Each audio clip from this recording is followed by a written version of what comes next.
Okay, hi everyone. Welcome to another episode of Science and Technology Q&A for kids and others.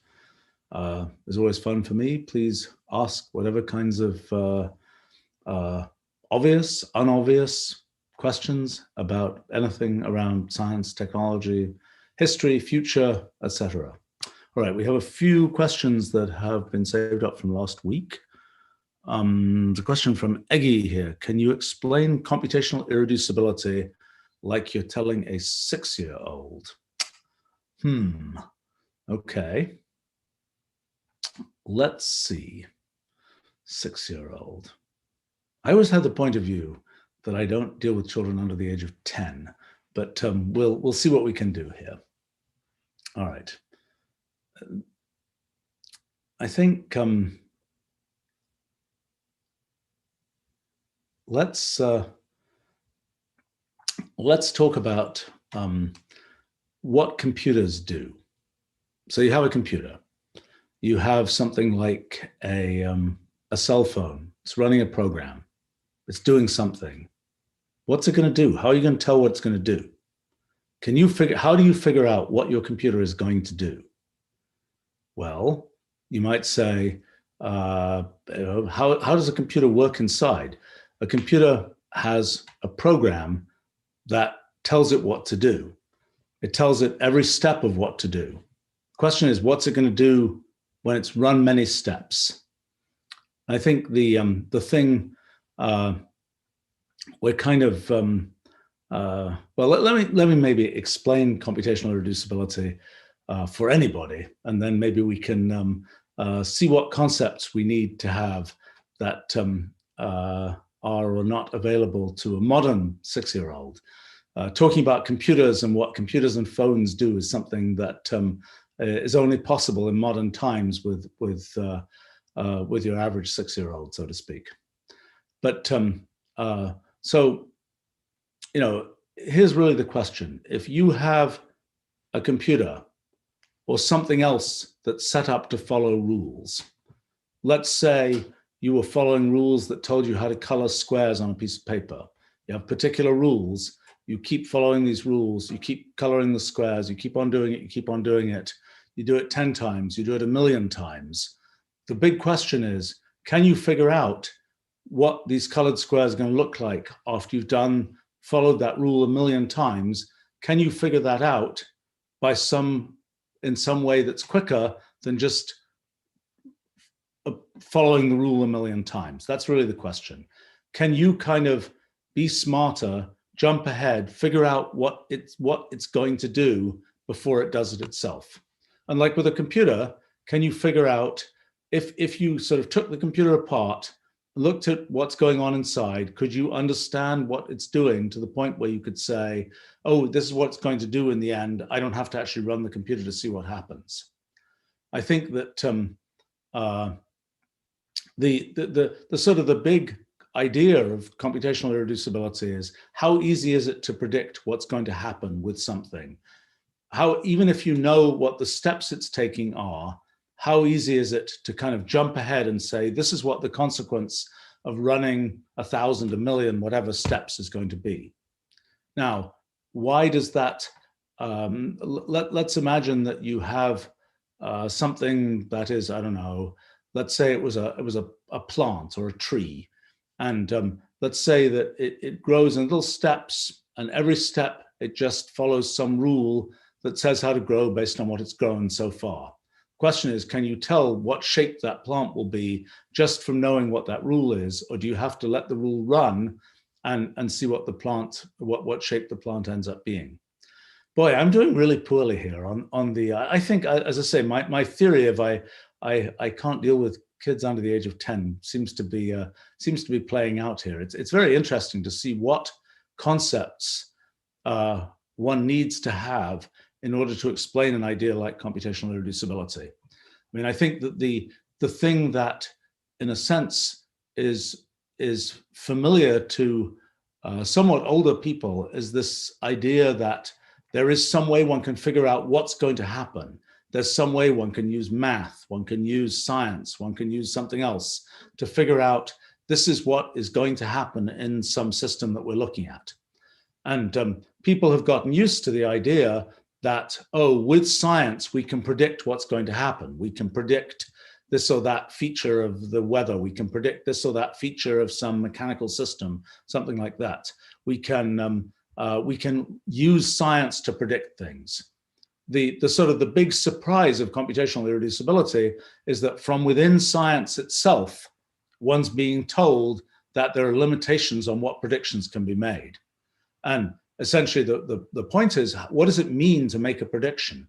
It means that you're going to be able to kind of be more computationally sophisticated than the system you're predicting. The system itself is going to go through all these steps, do all these things, follow all these rules, all these times, but you're going to say, oh no, you didn't need to follow those million steps. I can just use a better, smarter procedure and work out what's going to happen. And in a sense, that's sort of the triumph of existing, the mathematical sciences and so on. The big triumph has been to find all those ways to sort of jump ahead and predict what's going to happen without having to follow all the steps.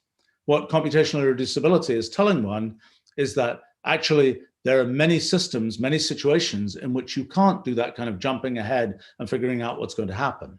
I mean, there's a lot of kind of significance to this idea of computational irreducibility in terms of the way that we think about sort of the limits of science. That is, we might say, oh, in the end, we'll be able to figure out everything about how the world works. And what computational irreducibility is telling us is, no, we won't. And what's interesting is the sort of the origin of computational irreducibility is this competition that exists in doing science between the system you're observing and the observer observing it and making predictions about it. And sort of the origin of computational irreducibility is this thing that I call the principle of computational equivalence, which basically says that if you look at sort of how sophisticated the computation that gets done by different systems is, there's equivalence between these. So there's the computations that are getting done by some system that is made out of little physical components, or it's made by simple rules that one can describe in terms of black and white squares or something, the sophistication of the computation that's getting done in that system is just the same as the sophistication of the computation that's getting done by any other kind of system we can make in our universe, including our brains, our elaborate mathematics, those kinds of things. And so it's the fact that these things are equivalent that means that when we look at that system that we think, oh, it's got these very simple rules, we should be able to predict what it's going to do. Well, actually, no, because it's doing a computation just as sophisticated as the ones that go on in our brains. And so we can't expect the one that's going on in our brains to be able to kind of shortcut, outrun the computation that's being done by the system that we can readily see has simple underlying rules, simple underlying components. So what's the significance of that? What does that mean? Well, it means that there may be things where we have succeeded at a sort of level of reductionism in science. We've succeeded in finding what are the underlying components of the system. We know what the components are, but nevertheless, when you put those components together and you ask what will the overall behavior of the system be, you may not be able to answer that question except by essentially running the system and seeing what it does. So in a sense, that what that's saying is that even though we are successful in the science of reducing it to say what the components are, we still haven't managed to sort of pull the whole system in and just say science has crushed this system and we can immediately say what it will do. It has a lot of implications for a lot of kinds of things where people say, look, surely science can predict, what's going to happen to the Earth 300 years from now. It can predict what's going to happen with this or that, thing about pandemics, this or that, medical thing that you observe, is this going to grow? Is this not going to grow? These kinds of things. Is this kind of thing that we set up in some kind of, social system going to do this or that thing? Is this kind of economic thing going to work in this or that way? There's this question of, can science just say, okay, you've set up these rules for this economic system, now I know what's going to happen? Well, what computational irreducibility says is, yes, you may know the rules, but that doesn't mean you can make a large-scale statement about what will happen. It may be that the only way you can know what's going to happen is just to follow through each step and see what happens. Now, you might say that's really disappointing, that science can't go further. In some sense it is, but in some sense it's also telling us a different thing. Because in a sense, if we imagine sort of leading our lives, doing what we do and so on, and we say, look, all this effort you're putting into leading your life and doing what you do, it's all kind of a waste of time, because we can use science to jump ahead and say the answer is going to be 42 or something. And what computational irreducibility says is, no, there's actually something sort of achieved by this sort of inexorable process that is the progression of time and the things that happen in sort of the progress of our lives, so to speak. So in a sense, computational irreducibility is saying there is something meaningful achieved by the passage of time. It isn't just something where you can say, oh, we can just jump to the end and look at the end of the book and see what happened. So that's kind of so computational irreducibility is both the good news of there's something meaningful about the progression of time, and the bad news that you can't jump ahead in time, so to speak, and see what's going to happen without sort of putting in the effort to go through all those individual steps. And so there are, when we start applying this to thinking about what that means for how we set up systems in the world and so on, and how we think about the role of science in the world, it's kind of interesting, because it really tells us there are things that we can, there are things where we have been sort of conditioned over the last particularly century or so to just say, science is going to be able to answer things. We've got it. Science has it. We don't need, that's going to give us all the answers. But this is really saying computational irreducibility is really the force from within science that explains that's just not going to work out that way. And as I say, I view it as sort of good news in the sense that it is explaining that the progress of time is meaningful. It isn't something that is just, we're doing all this stuff, but it's sort of a waste of time. It's something where we could just jump ahead and make use of that. Now, the question that was posed here was, explain computational irreducibility to a 6-year-old. And I think the place I would have to go is to say, let's try writing down some little rules, get a piece of graph paper, just try writing some things down, use a computer, look at something like cellular automata, for example, see, here's a rule, here's what it does, you can follow that rule, you can do it on a piece of graph paper, look, you can actually make it go, and you can see that the following that rule makes the same pattern that the computer says it makes. But now let's make the computer run it, and let's make the computer run it for 10,000 steps. Here's the elaborate pattern it produces. Can you figure out what this pattern is going to look like after 10,000 steps or not? And can you imagine that it's possible to figure out what it's going to look like after 10,000 steps? You might say, well, there's a piece here that looks like it's a big sort of lump of stuff that's all the same and so on. But look at it in a bit more detail. Can you predict? No, you can't predict. So then the question is there any way to predict this? And what you start thinking about is, well, let's try and imagine we make another set of rules that are the predictor rules for this set of rules. Can we do that? What might be in those rules? Are we ever going to be able to do that? Now, in a sense, and I'm not sure whether this is 6-year-old accessible, but in a sense, sort of part of the proof that that's not possible is the idea of programmable computers. The idea that from within one computer, you can make it do, by setting up a different program, you can make it do what any other computer can do. I'm not sure how easy that is to explain. I think that that's become, in sort of the course of the development of mathematics and science, that was an idea that came very late. That was an idea that didn't really take hold until probably the 1940s or so, although there've been sort of precursors of it a little bit earlier, and even there were sort of thoughts about it in the 1800s with people like Charles Babbage, Ada Lovelace.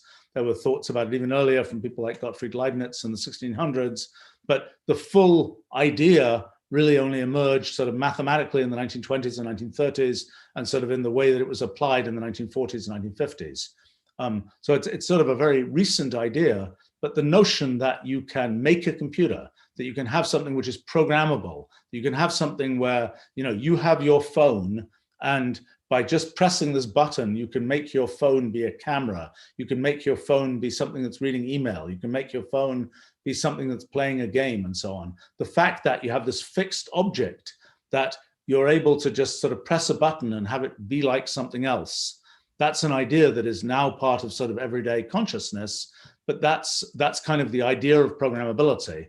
And in a sense, if you can say, well, this thing that you just drew out with these little rules you made, actually, it's possible to make that thing that you just drew out with these rules into something which, in principle, you could run a game on. You could, run a word processor on, and so on. Then you start realizing that, well, look, if you can do that based on these simple rules, how could it be the case that we could sort of jump ahead and figure out what these rules are going to do? Because after all, these rules might be whatever it is that we're trying to use to jump ahead. We can emulate the thing we're using to jump ahead in the rule itself. And so you kind of get into this circular argument where you start realizing that that's not going to be possible. And that's kind of the standard diagonal argument that leads to results about undecidability from Turing and Gödel on. All right, that was, I wasn't very satisfied with that. I think I should be able to do better there. All right, let's see.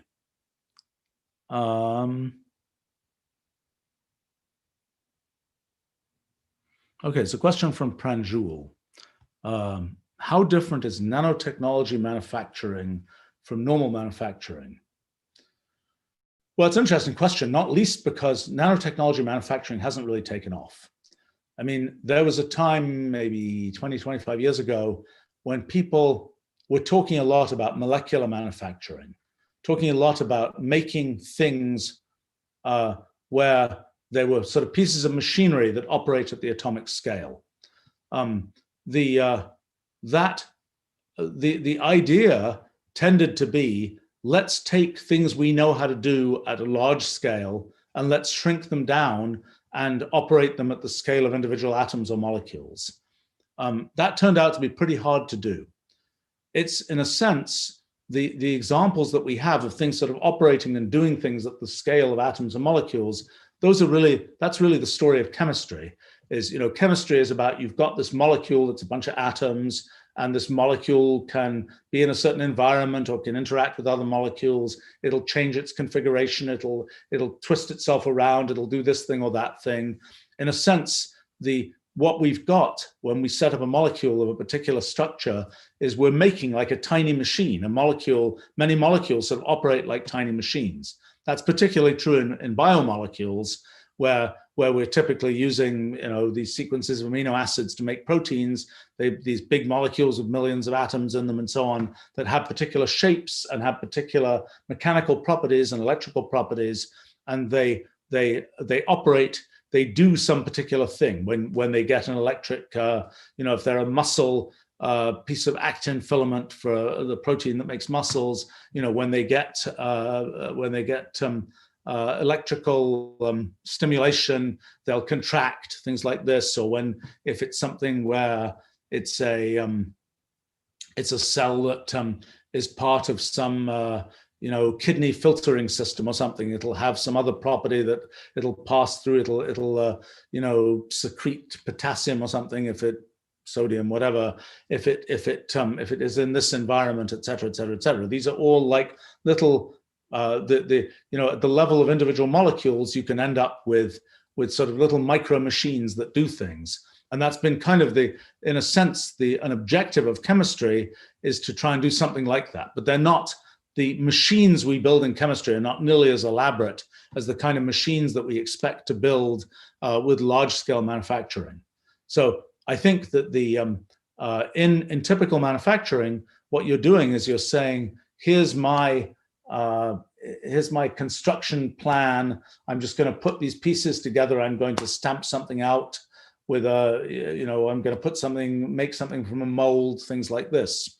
What you tend to think of in chemistry is something more like a kind of more kind of self-assembly, where you've got these individual pieces of molecules or atoms, and somehow they're assembling themselves in such a way as to make the thing you want. I mean, this happens, for example, with virus capsids, the coatings of viruses. They're often, like, for example, icosahedral shapes. And the way that works is there are particular proteins that are particular shapes. And when you just have these proteins kind of knocking around, they'll tend to form themselves into these kind of elaborate looking icosahedral shapes.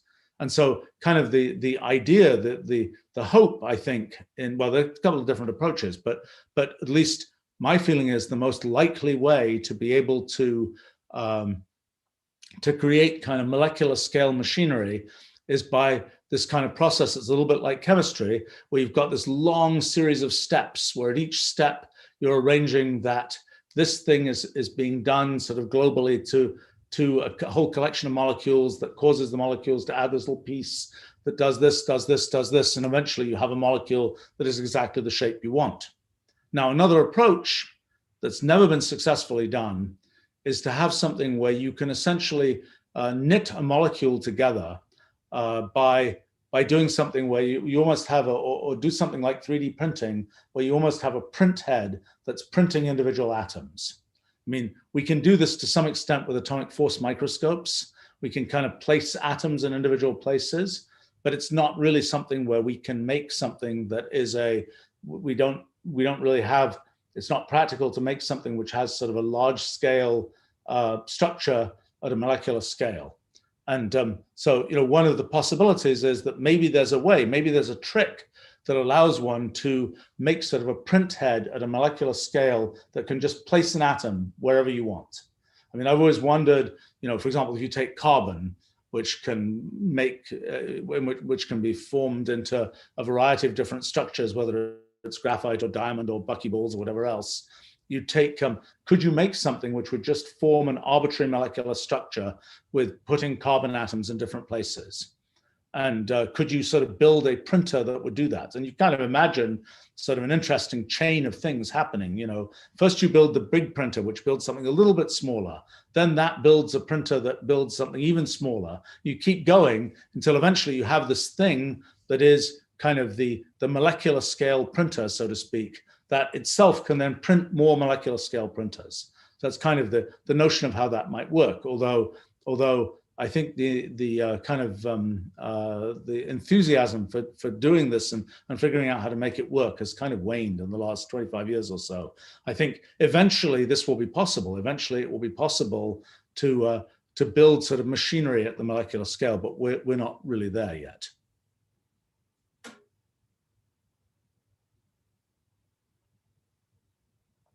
Okay, there's a question here about what is the historical relationship between chemistry and physics? Is chemistry a sub-branch of physics?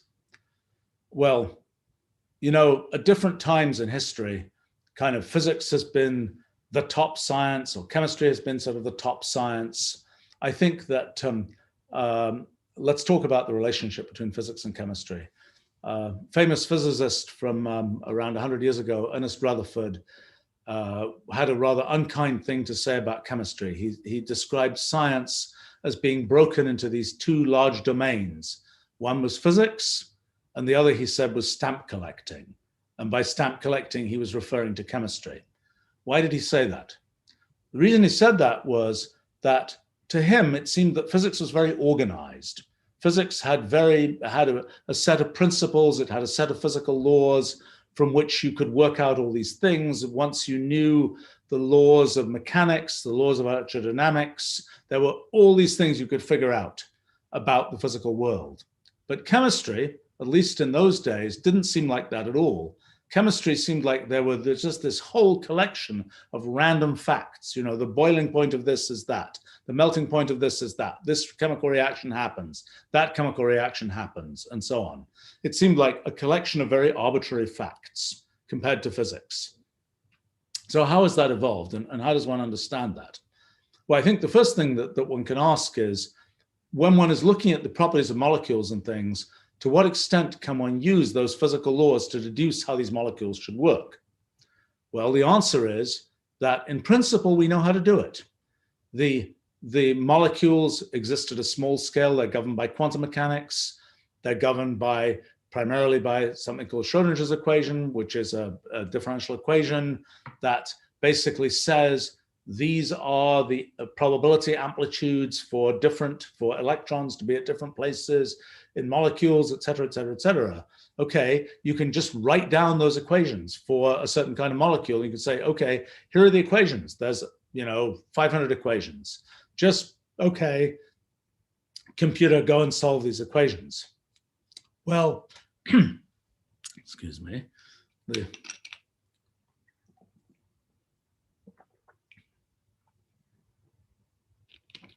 Well, the problem is that it's hard to solve those equations. In fact, there's some trickiness to do with specifically with the way that electrons work that make those equations particularly hard to solve. But basically, we know the equations. It's really just a question of grinding and crunching them hard enough to be able to solve them and figure out what should this molecule be like and so on. The state of the art today is that if you have a molecule with about 100 atoms, you can do a pretty decent job figuring out what the structure of that molecule made from that collection of 100 atoms will be. If I throw you 10,000 atoms, you can't do a perfect job using quantum mechanics. You can make an approximation, you can make a pretty decent approximation by just imagining that there are these sort of classical mechanics like force laws, with atoms being attracted to other atoms or repelling other atoms and so on. You can get a decent approximation to that. By the time you have big, long floppy molecules like proteins, it becomes even harder. And even that method isn't particularly successful at predicting the shape of a protein molecule. So it's the physics gives you the underlying laws. Working out what consequences that has to the structure of molecules is pretty hard and can really only be done for small molecules. Now, if you say, what about chemical reactions? What is a chemical reaction? Something like, hydrochloric acid interacts with sodium chloride to do this or that. What actually happens in a chemical reaction? What happens in a chemical reaction is that these molecules are floating around. It might be molecules in a gas. It might be molecules in a liquid. The molecules are moving around, and every so often, these two molecules get close enough together that the forces between the electrons in them are significant. When the molecules are far apart, they kind of don't notice each other. But when the molecules get really close together, there are things where, for example, the electrons from one molecule can sort of be kind of the same place as the electrons from the other molecule. That they can be sort of the molecules kind of interpenetrate. And the question is, what will happen? And the answer is that's really hard to work out. We know the underlying physics of what's going on, but to actually work out what happens in that chemical reaction is really hard. And it's really for tiny molecules, people are able to do it with very elaborate computations these days. To do that for big molecules is really undoable at this point. And a lot of what has to happen is it's really a question of just doing a physical experiment to find out what chemical reaction happens. By the way, I was talking earlier about computational irreducibility, and this is very much an example of that, I think, that even though we know the underlying rules by which these kind of chemical processes work, to actually figure out the consequences of those rules involves an irreducible amount of computational work. Okay, so why does that relate to the physics versus stamp collecting issue? The point is that because these things are so hard to work out, it's as if the answers are just kind of random. It's not like if they were easy to work out, we'd expect, oh yes, they're kind of evenly spaced numbers and it's all very straightforward, but they're really hard to work out. There's a lot of sort of computational depth there. And that has the consequence that when we just look at the result, we say, what's the melting point of this thing? It seems like a random number. Talking about melting points, it's a good example. So what does it mean for something to melt? Well, it means it goes from being a solid to being a liquid. How do you take, if you have a particular kind of molecule, the question is, when something melts, what's happening is you're putting temperature, you're putting heat into the material, and these molecules are just jiggling around more and more. They're jiggling more and more, and eventually they jiggle so much that they don't get they don't adhere properly, and the whole thing becomes a liquid. But as you cool the thing down, the amount of heat, the amount of jiggling of these molecules goes down, and eventually the molecules kind of lock together in a certain pattern, like a jigsaw puzzle or something, and they form a crystal. And the question is just how much jostling is allowed while not breaking that crystal. And that depends in detail on kind of how the crystal is formed. And when you have very simple molecules, it can be quite straightforward to see how these molecules would line themselves up to make a crystal. But when you have more complicated molecules, even that becomes really hard. It's like, imagine you're doing a jigsaw puzzle, maybe even with a bunch of identical pieces, and ask the question, can you actually fill out this whole plane of this jigsaw puzzle? You know, we know we can get these two pieces to fit together, but does that one fit? Oh, if we did it this way, will we be able to fit that one backwards, and et cetera, et cetera, et cetera? Can you tile things based on this particular set of tiles? It's actually known that that's a computationally irreducible problem. It's known that the general question of, given a set of tiles, does there exist a tiling of the whole plane that can be made with those tiles? That's an undecidable question. There's no limit on how much computational effort it may take. In a sense, how far you may be able to tile 1,000 tiles, 10,000 tiles, and then whoops, there's no way to fit the next tile in. Because there's some very complicated pattern of tiles that solves the problem of tiling the whole plane. Well, if you're and by the way, this is the simplest examples where it's really hard to do this involve, 2 or 3 tiles, depending on what kinds of shapes they have. The most obvious thing would be, you're making a tiling. Let's just make a tiling that's periodic, where the thing is just identical copies, identically arranged. It's just like a square grid or something like this. We know that there are more complicated cases, for example, with pairs of tiles in the plane. There are things like Penrose tiles, where it's possible to cover the whole plane with tiles, but there's no way to do it periodically. There's no way so that you get it so that one piece of the tiling, you just shift it over, you get, it's the same, it's the same, it's the same. Instead, those particular tilings form these kind of nested structures where it can never be the case that you just sort of shift over and get the same thing.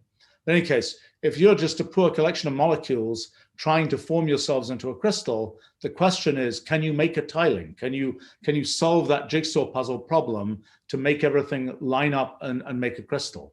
And the point is that when the shape of the molecule is complicated, that can be a really hard problem. And so what that means is when nature answers that question, it's sort of doing a sophisticated computation. And so the answer that winds up being, the melting point of this is blah, ends up being something that is sort of the output of a big computation. And so if you just look at those numbers, they'll just look like random numbers. And that's kind of why sort of chemistry tends to have this feel of being sort of more random than physics, so to speak, because it's a sort of a depth of computation above what one is typically looking at in physics. Now, it's worth explaining something about what physics is versus what chemistry is and so on. You know, what is physics? Is it the study of all possible physical systems? Well, no, not really. The physics that you'll find in a physics textbook is places where the methods that physics has used get you answers. It's like, what happens if you have if you have an object that's sort of projected through a vacuum and goes in this way with this gravitational field and things like this.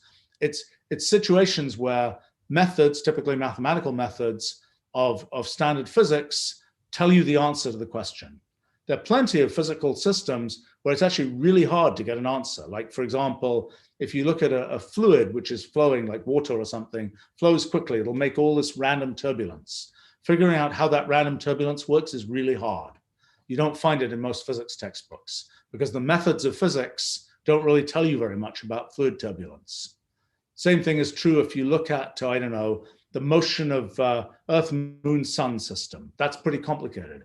Won't be discussed in most physics books, the three-body problem, because it's really complicated, and the methods of physics don't allow you to make general statements about it. So in a sense, physics has constrained itself to be talking about things about which its methods can give you successful results. And it all looks good because when we build engineering on top of physics, we're making use of those parts of physics where we can make statements. And so it looks like, well, we're doing all the physics we need to do because it's all the physics we need to support the engineering we're doing. But in a sense, that's because the engineering we're doing is based on the physics that we know how to do. Now, in chemistry, it's a little bit the same thing, that there are certain kinds of chemical reactions that we understand, their effects, even if we don't understand at the microscopic level of detail what's going on at the level of individual atoms and so on, but we know the effects and so on. And so in chemistry, similarly, we're kind of building up this tower of things which we sort of can understand using the methods of chemistry. And I think one of the things that's sort of exciting as we think about things more computationally is both physics and chemistry, they're kind of converging, because as we look at things where the behavior is more complex in physics, the kinds of questions we run into are very similar to the questions we run into when we're looking at things that sort of, where we ask more complex questions in chemistry, and both of them are converging to basically be a story about computation. And whether we're looking in chemistry at the construction of some molecule that has some complicated property and what's involved in doing that construction, whether we're looking in physics, what does how do things work with some system that has more complicated behavior and so on. They're sort of converging in some sense. And I think that historically, I mean, different, chemistry had a really big period in the late 1800s, very early 1900s. Actually, physics was big at that time as well. But chemistry, the idea that you could make materials, you could make substances that hadn't really existed in the world, plastic being one of the most prominent examples, that was a thing that was sort of a phenomenon of the real growth of chemistry and the chemical industry in the late 1800s to early 1900s. I think that physics has had different moments when it's really shone, moments when, fundamental physics, particle physics was really doing very well, moments when the physics of condensed matter, of solids and semiconductors and all this kind of thing was doing really well. I think that what we're seeing now is kind of a convergence of the questions that come up in those two fields. In fact, we see even in some of the more formal things about our physics project, looking at fundamental physics, there's a great degree of commonality with some of the at least kind of abstract questions that come up in understanding the way that things like chemical synthesis work. Let's see.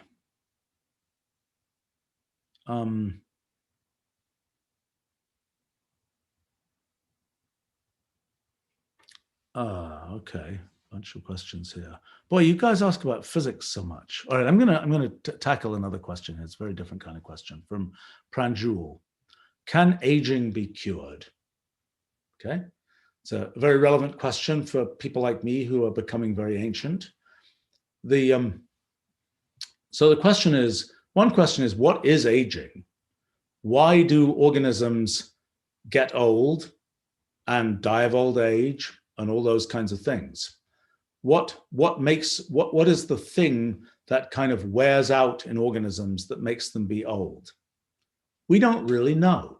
There are various theories, but nobody really knows, which is kind of shocking because it's one of the sort of most notable, perhaps the single most notable feature of the human condition is that, lifespans are finite, but we don't really know why that's true.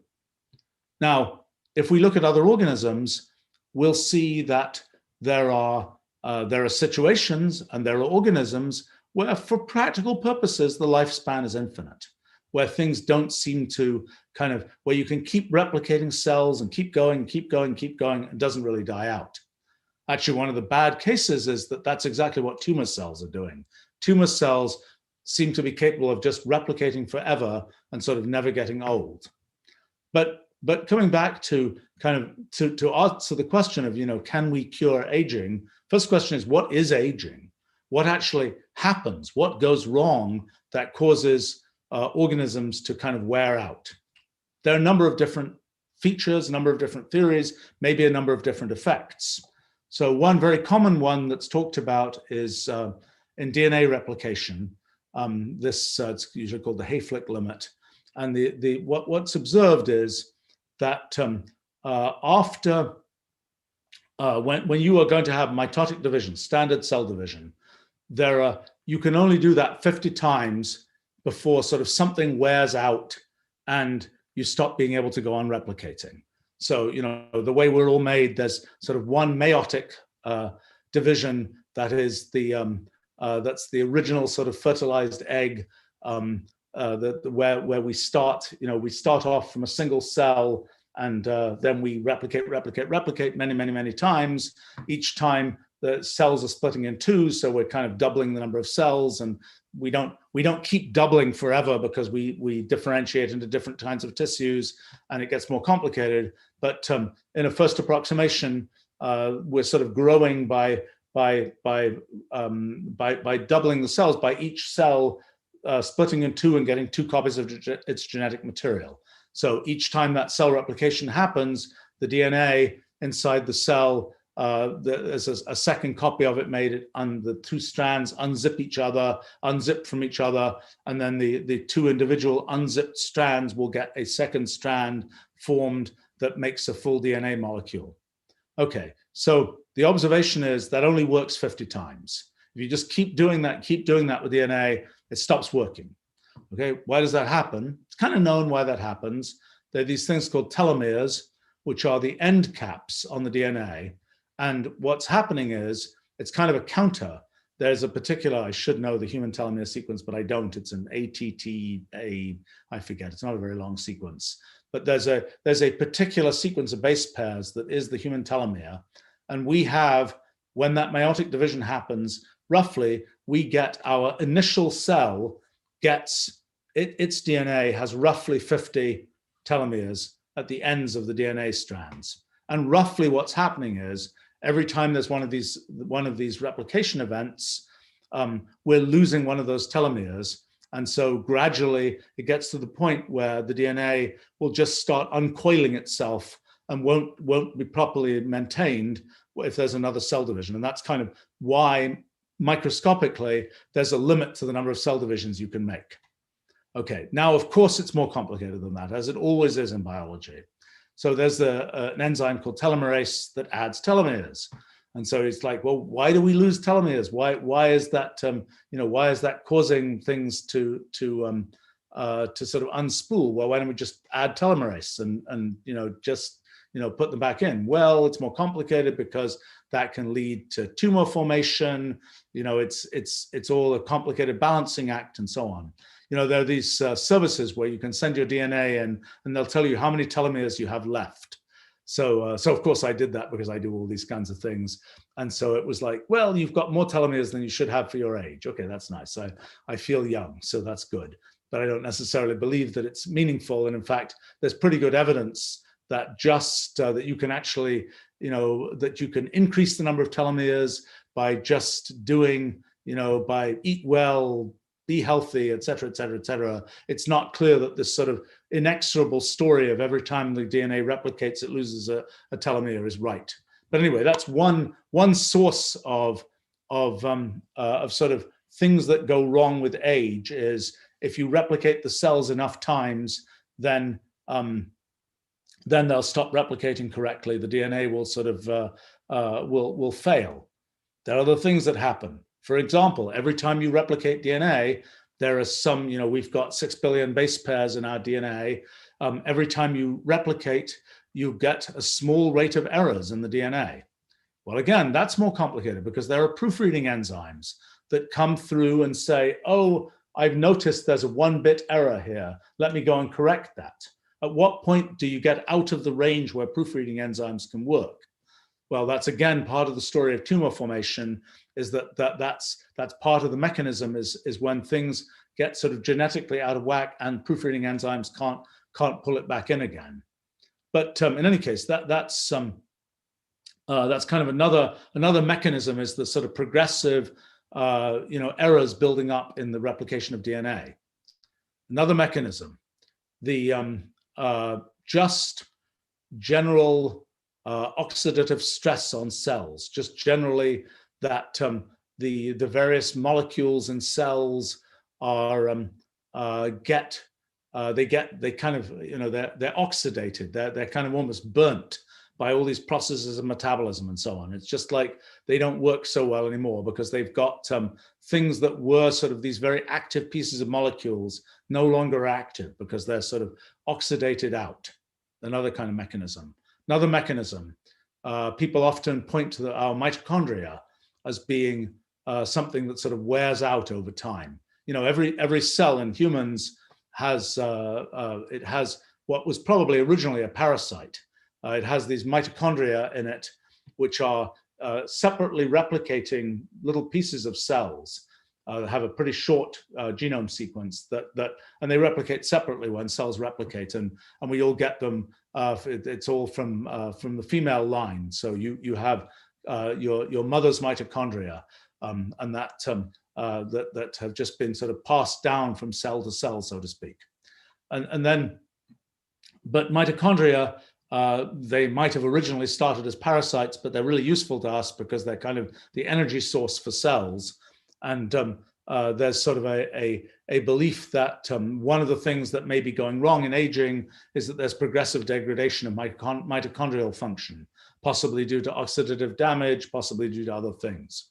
So those are a couple of different sort of ideas for what causes aging. I mean, one of the strange facts about aging is that if you look at different diseases, for example, you look at how common these diseases are, they typically, as a function of age, these diseases typically increase in prevalence, like roughly like some kind of power law. You know, it's the square of the age, the cube of the age, something like that. But if you look at the aggregate of all things that kill one, the probability of anything, the probability of death increases exponentially with age.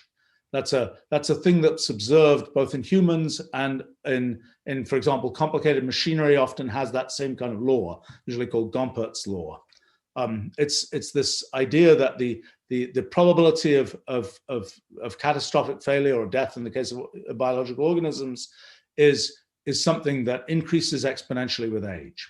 Now, by the way, if you look at different kinds of devices and how they fail, they have very different distributions. I mean, some kinds of devices, their probability of failure is more or less constant with age. Some kinds of things like electric light bulbs, filament bulbs, for example, are famous for this. They will go for a certain amount of time and then kaboom, at some particular time, they'll start to fail. But this phenomenon of sort of exponentially increasing failure with time, not very well understood, but something that's observed in humans as well as in various kinds of complex machinery. Something I've often wondered is what the analogy is between sort of failure and death in biological organisms and what happens in computers.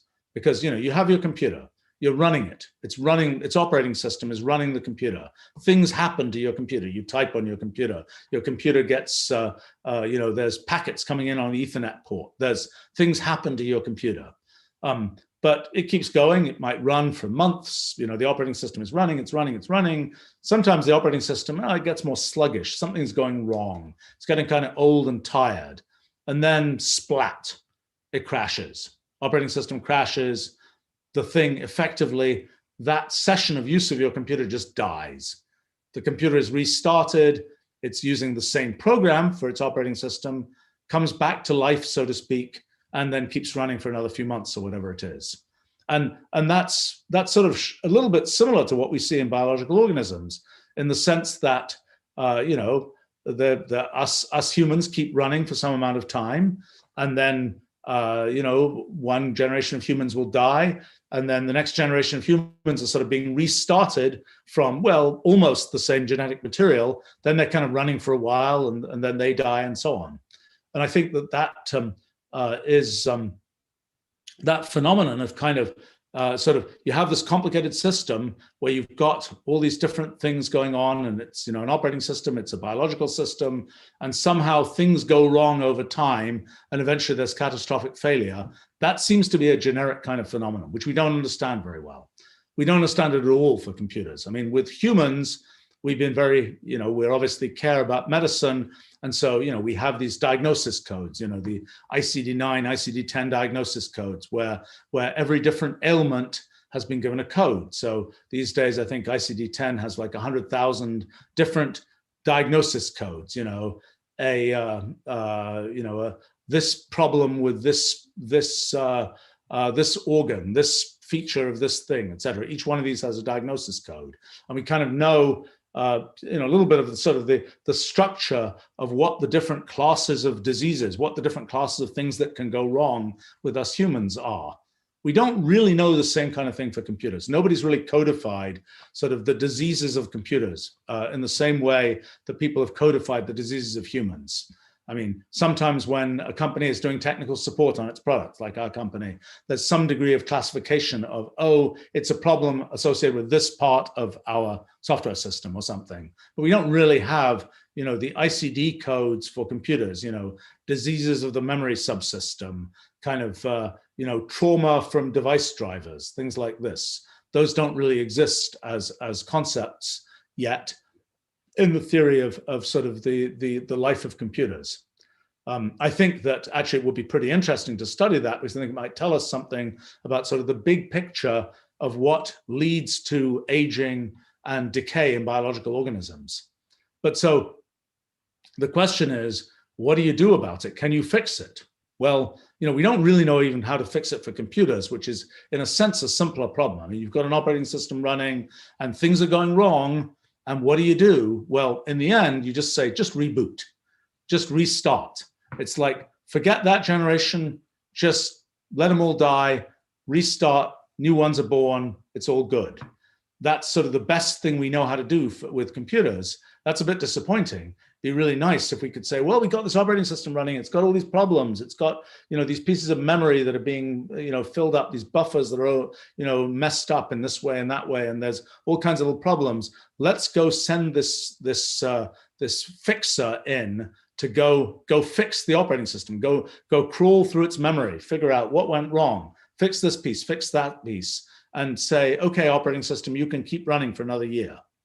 So, that's kind of what we'd have to do on computers. To do the same kind of thing for humans, well, we got to solve those kinds of problems. How might we solve those problems? So there are a couple of different approaches. I mean, first thing is to know what's wrong. I mean, I think the thing that probably has helped medicine more than perhaps anything else is just being able to test things better, being able to know, have better kind of prevention, better knowing, oh, there's something that's starting to go wrong. Oh, we can pull it back and fix it in this way, rather than waiting for it to catastrophically fail and then seeing what happens. I mean, I'm afraid one of the things that I always notice in medicine is that one of the general facts about medicine is something seems to be going wrong. Well, it'll either get better or it'll get worse. If it gets better, usually it's like, oh, be happy. We don't know what was wrong. Don't worry about it. If it gets worse, that's in a sense, it's bad that it gets worse, but in a sense that's good in terms of diagnosing it, because when it gets worse, it usually becomes clearer what's actually wrong. Sometimes when nothing particularly, when it's just a minor thing, it's like, well, there are 10 different things this could be, but when it gets worse, it's more obvious what it is. And so I think one of the things that as we go forward with sort of the curing aging type thing, one thing is know what's wrong and know as soon as possible what's wrong. And today, you can get sort of off the shelf maybe a couple of hundred kinds of blood tests and things done. In time, and there are certainly research projects along these lines, you can start measuring gazillions of things in your blood. You can look for, just that little cell that broke off from a little tumor that's starting up, that little thing that's happening in this place or that place, and you can start to detect those things. And if you know that something is just starting to happen, it's much easier to pull it back than when something has sort of catastrophically failed.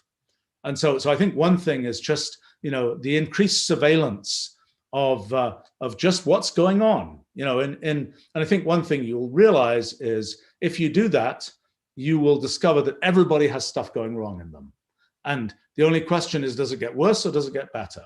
And and I think then, it becomes this sort of more dynamic process of maintaining health or something by saying, oh, there's this little thing that's, has this effect. Oh, maybe you should eat more broccoli or something, and that will be better. Or you should eat more of things that have lots of magnesium in them or something, and it'll get better. or, oh, you should take magnesium tablets or something and it'll get better. But if you let it go for a long time, oh, I don't know, in the case of magnesium, maybe you have some strange muscle weakness issue or some such other thing. If you let that go for a long time, or something else go for a long time, something else will get bad. Once something has gotten bad, there tends to be this cascade that's produced of one thing gets bad, that causes another thing to get bad, another thing to get bad, and so on. That's one thing. I think then the thing that one can look for is, okay, what about, we've got our immune system that goes around and patrols and looks for bad things like cells infected by viruses, or looks for various kinds of sort of intruders to the system. And so one question is, can we do better than our immune system?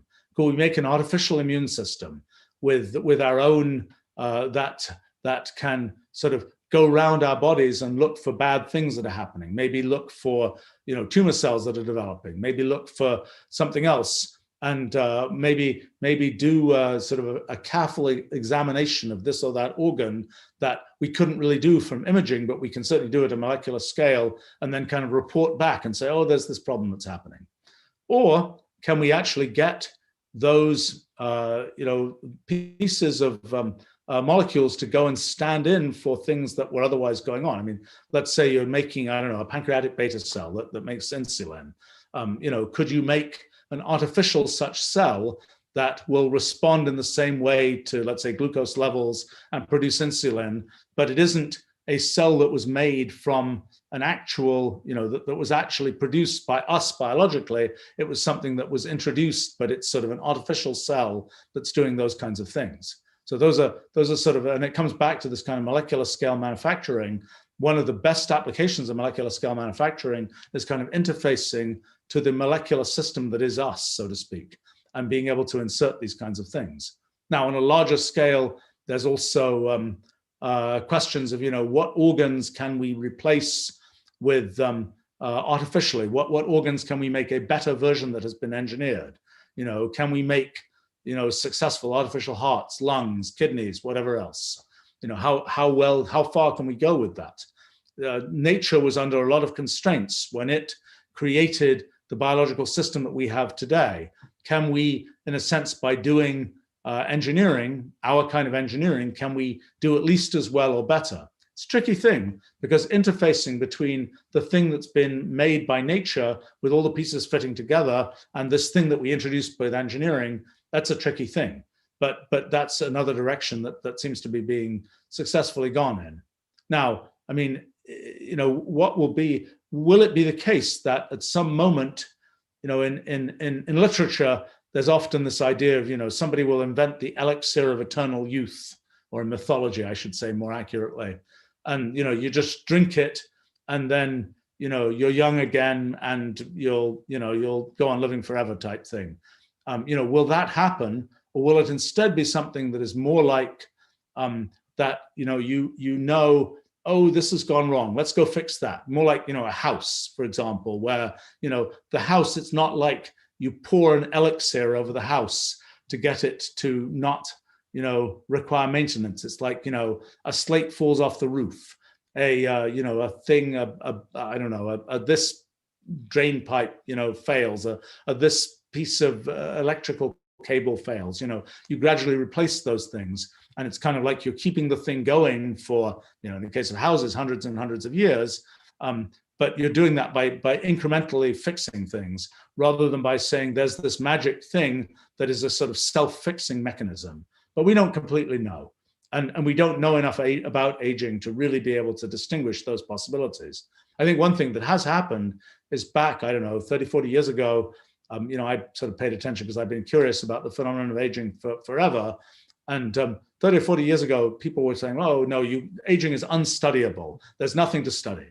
There's nothing that we could figure out about it. There's no way that we can change it. It's just an inexorable thing, and that's the way it is. That's really changed. And there's a lot of study that's being done about this, and about there are a lot of different ideas about, removing senescent cells that have died off, being able to prune the cells that one has so that one is keeping only the vigorous young cells. There are all kinds of weird things, like, which I'm afraid have a certain kind of I don't know, a Dracula feel to them of the young blood idea. If you take blood from younger people, it seems to have something in it that is good for improving health.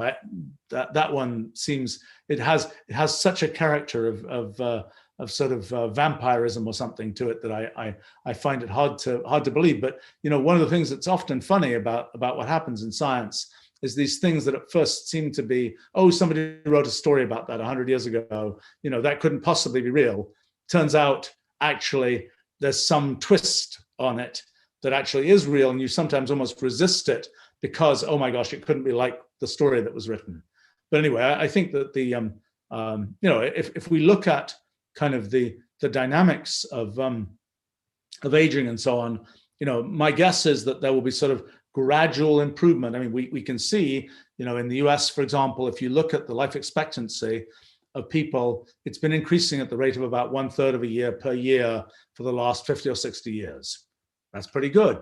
That means that, a 1/3 of a year per year means, it's as the years go by, people live longer. Now, of course, if you could get it to increase by more than 1 year per year, then you hit immortality.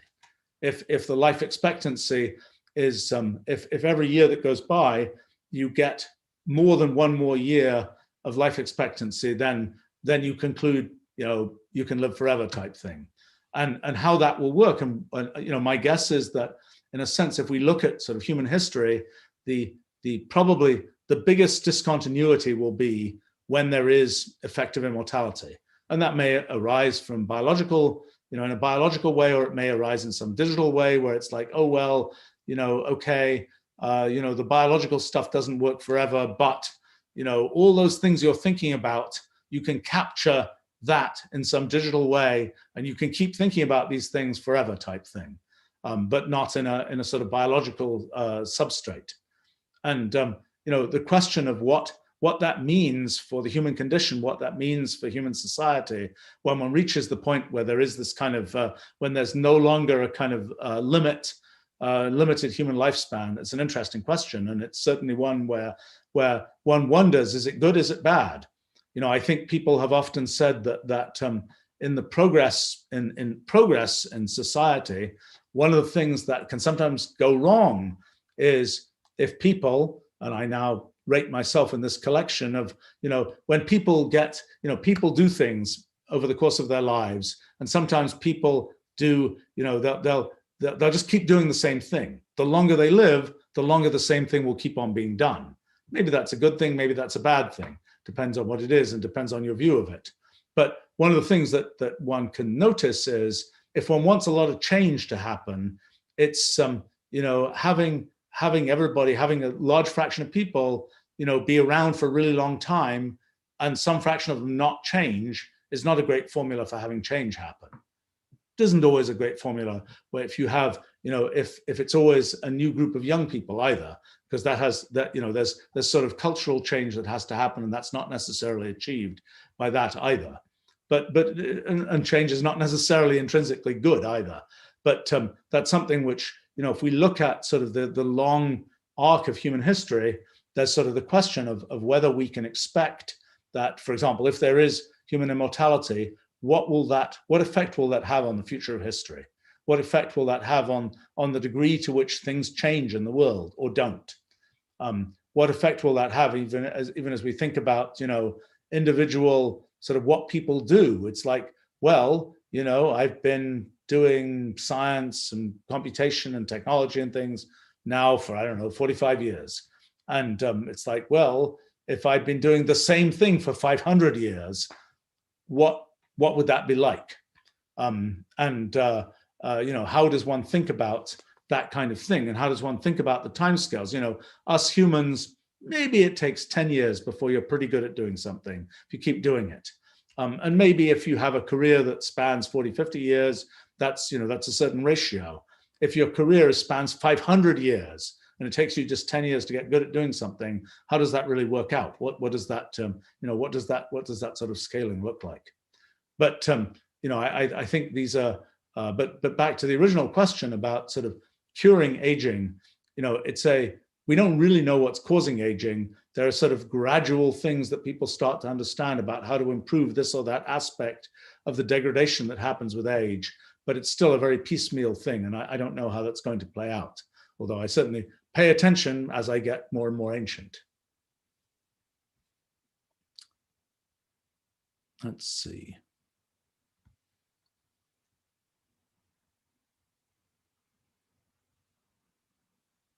Okay, there are various comments here about aging.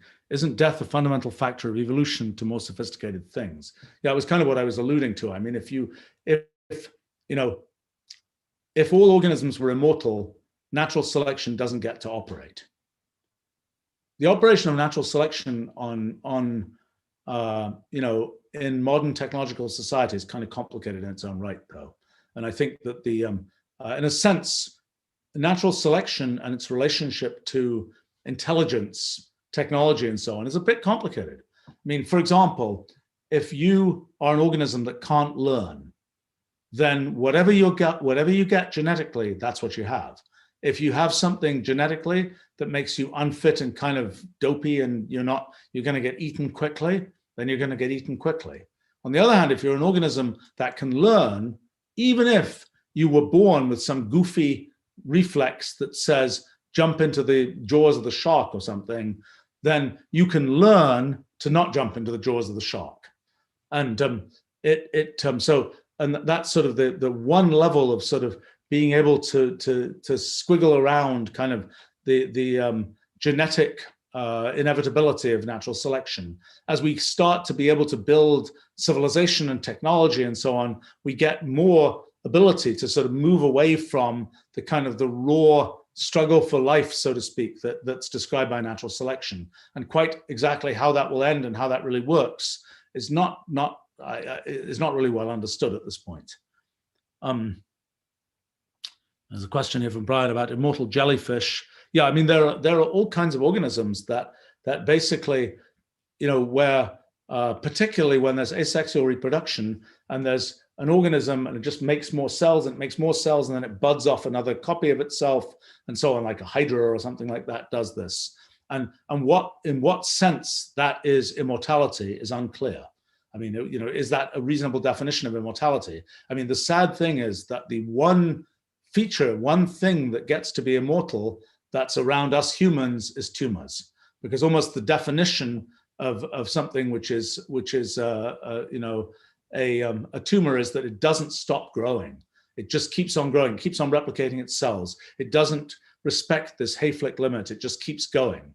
And that's it's a feature of sort of the evolved biological organism that it knows when to stop.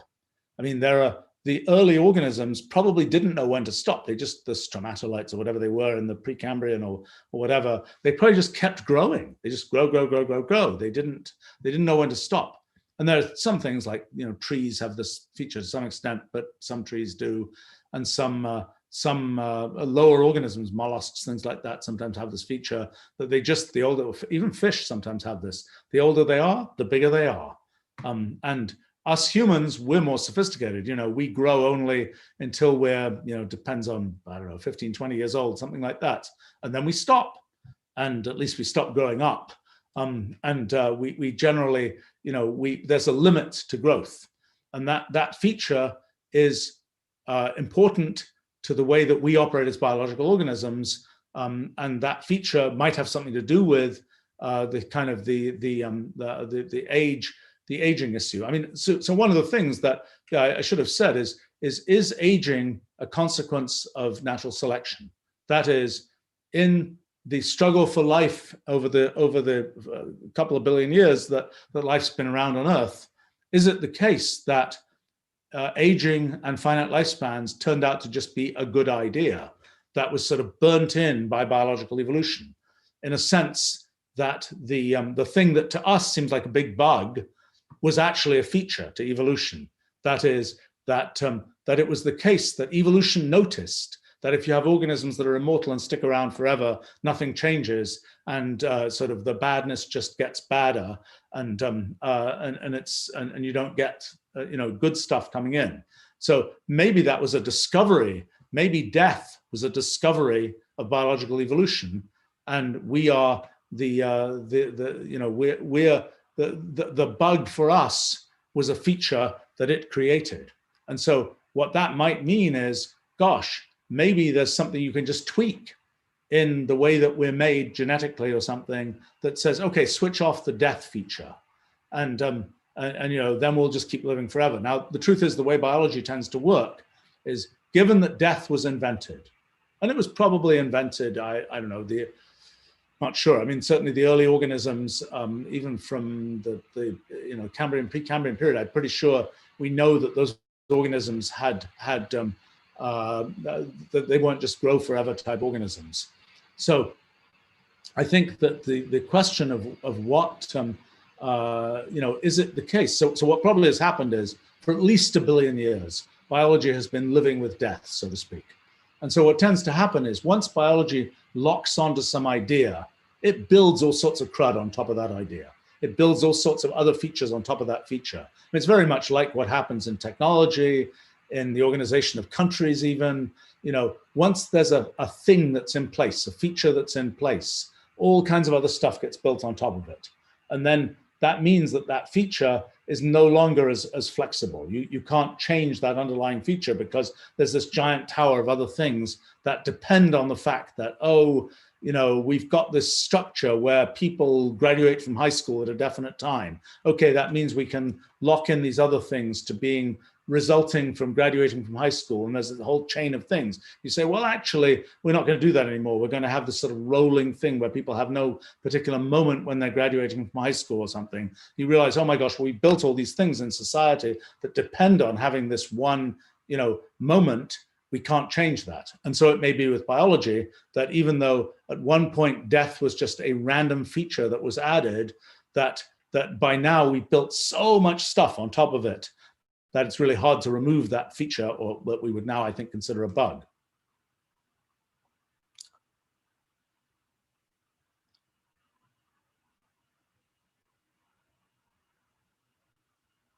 So, oh gosh, Vuk comments, is there anything more terrifying than living forever?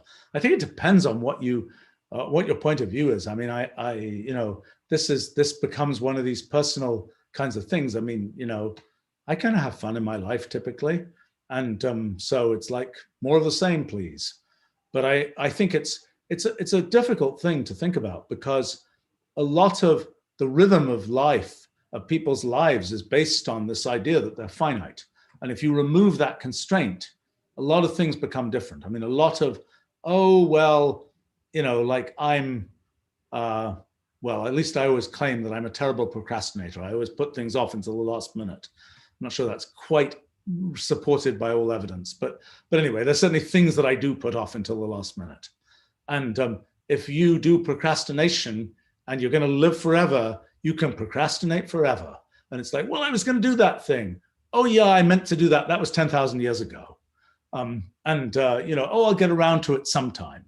So it becomes a little bit less, there's not so much sense of urgency, so to speak, in the things one might do. And I think it's also, it's also a complicated thing, because you say, it's a very, as I say, it's a big discontinuity in kind of the human condition, because it's something where so much of the way that society is set up is based on the idea of finite lifespans, et cetera, et cetera, et cetera, that it's really, a lot of things have to get remade if one removes that idea. Yeah, there's a question here from Jonas. Are there ethical problems with eternal life? And what kinds of issues would there be about resources? And are our resources finite? I think the thing to realize is that, by the time the universe is big, and and I suppose we could imagine a moment where, which I find very difficult to imagine actually, where it's like we've spread kind of virus-like throughout the whole universe, and we are the future of the universe, so to speak. And I don't know, is that do we think that's good? Do we think that's bad? I don't know. It's something I'm not sure that there's a fundamental ethical principle that tells one if that's good or bad. I think that it's like many things. If we say, how do we make sure that we don't do anything bad? How do we make sure that the things we're doing aren't bad? Well, one way to make sure of it is just don't do anything. If we humans didn't exist, then we wouldn't be doing anything bad, but we wouldn't be doing anything. So it's kind of like, then you don't really have a base for thinking about things. And then the question is, if you imagine sort of, let's imagine that there's sort of biological humans, digital humans, whatever, can live forever, and you've accumulated trillions, quadrillions of maybe disembodied digital souls, so to speak, and we've got a quadrillion human souls, and and they are operating in this kind of computational framework that it's like, okay, are there are you using up the resources of the universe in operating these digital souls, so to speak? Well, maybe yes, but maybe the resources of the universe can be thought of as essentially operating digital souls anyway. In a sense, that's what, there isn't really a fundamental difference, at least based on these things like the principle of computational equivalence and so on. There isn't really a fundamental difference between the computations that just go on in physics and the computations that might be the future representation of our digital souls. The difference is we know and care about those computations that represent our digital souls, whereas it's not clear, when we just see some process going on in nature, it's like, well, that's what nature is doing, but we don't care about that. So I think it's a very difficult, untangling the ethics of kind of, digital souls and their, and whether we should think differently about computations that happen in a piece of silicon that encodes the digital souls of a quadrillion people versus the computations that go on in a piece of silicon that's in a rock. How should we think differently about these computations?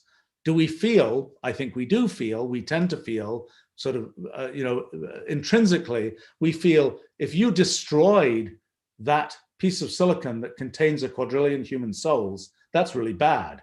If you destroy that rock, it's like, whatever, there are other rocks out there, or something. We feel much more about, I think, it's our natural tendency to feel much more strongly about things that are a representation of human consciousness than about things which are just a representation of the computations that happen in nature. But it's not clear there's a bright line difference between those two things.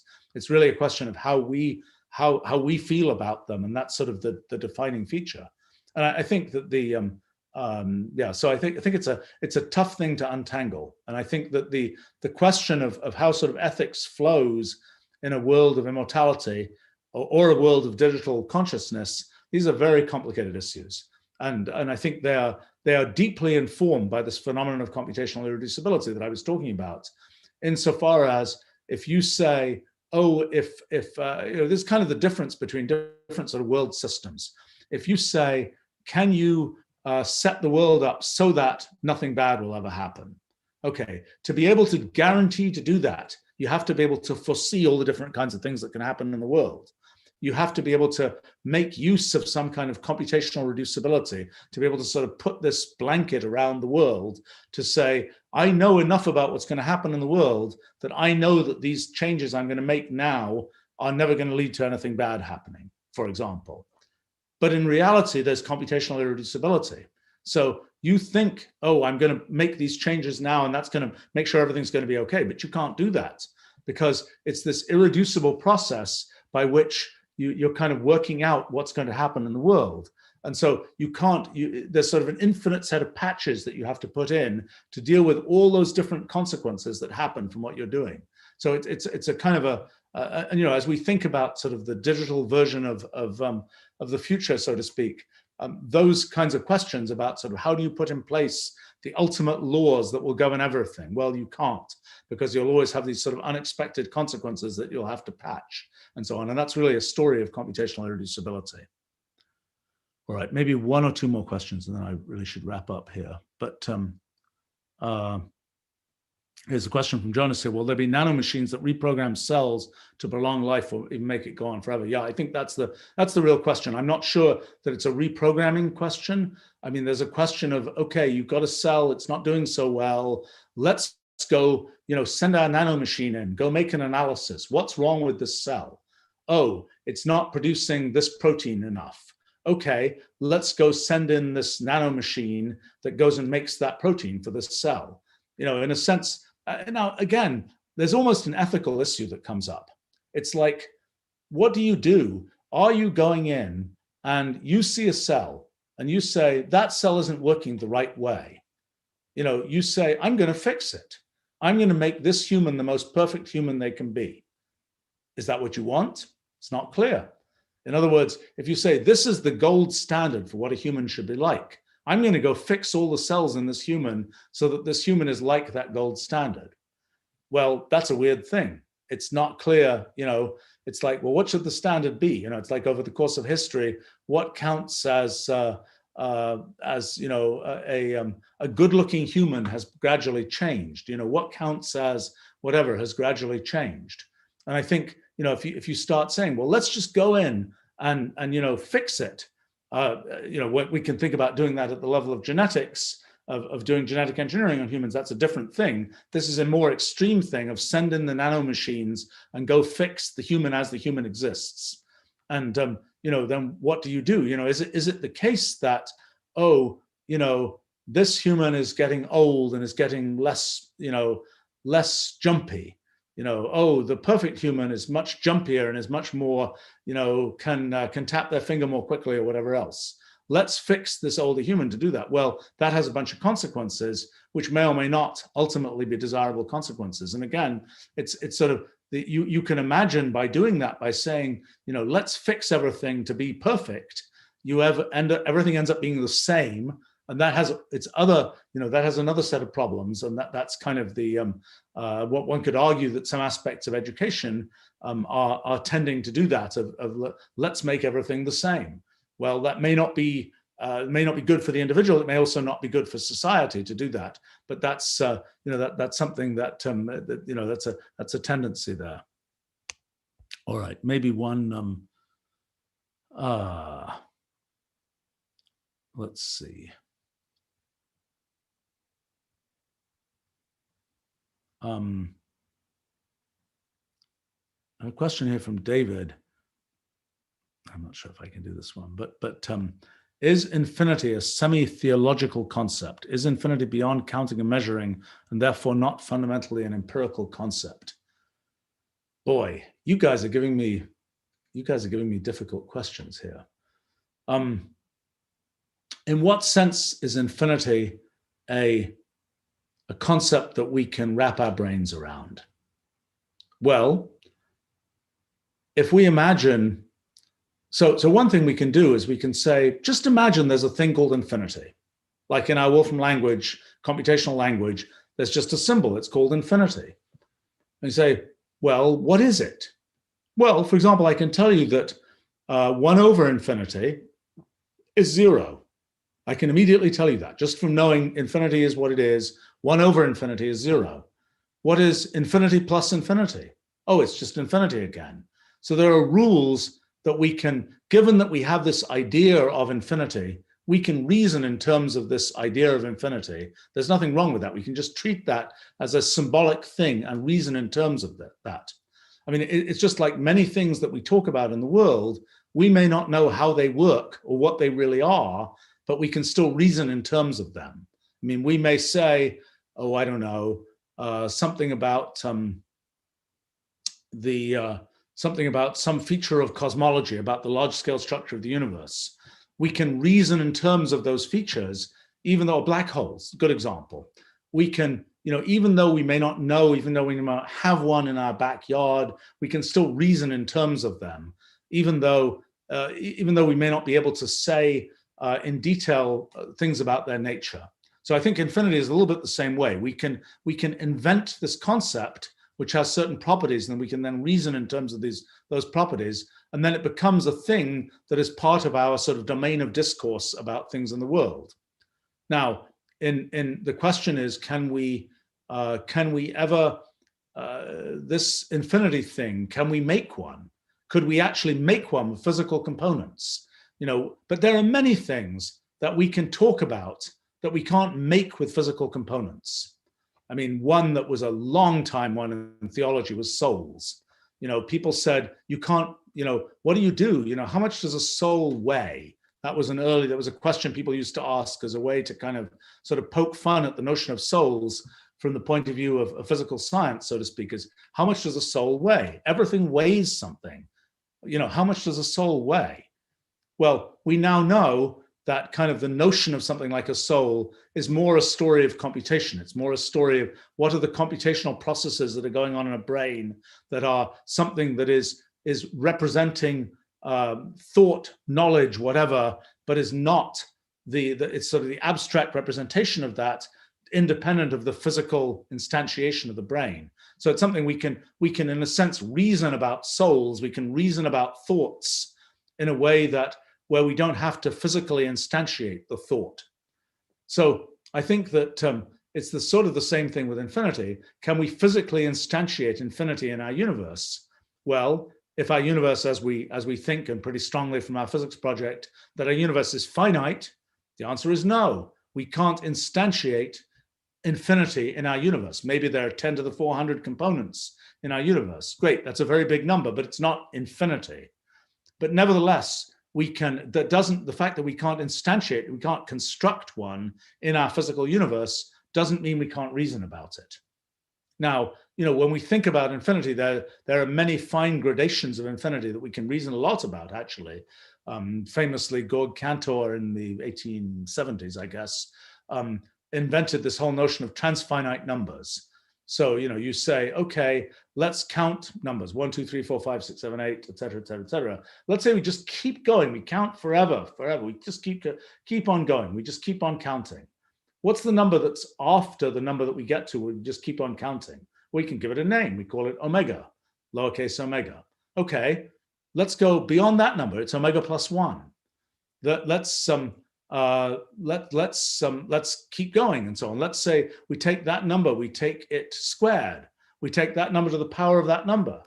We take that number to the power of that number to the power of that power of that number, that number of times. We keep on going. We keep on having this procedure for taking this infinite thing and sort of just reasoning with it, making the sort of bigger version of that infinity. Well, there's a whole theory of transfinite numbers that allows you to think about these different levels of infinity. It's not just one infinity. You can actually, in a very fine-grained way, reason about levels of infinity. It gets very complicated, actually, and it gets very wound up with the definition of what we mean by mathematics and the question of finiteness of proofs in mathematics and so on. It's a very elaborate area, but it's something where there is this mechanism for kind of, even though we can't hold infinity in our hands by constructing it with physical components, we can still reason about it in a perfectly systematic way. So I think that's the way I would think about that. And the fact that we can't sort of reach infinity with physical components, to know that requires that we know the theory of physics. And we think we have great progress in that in the last 6 months or so. And we think we can say that you can't reach infinity in our universe. But that's something that is a fact from physics. It's not an abstract thing. All right. I think we should probably wrap up here, although these questions are lots of fun. And yeah, well, gives us some lots of good questions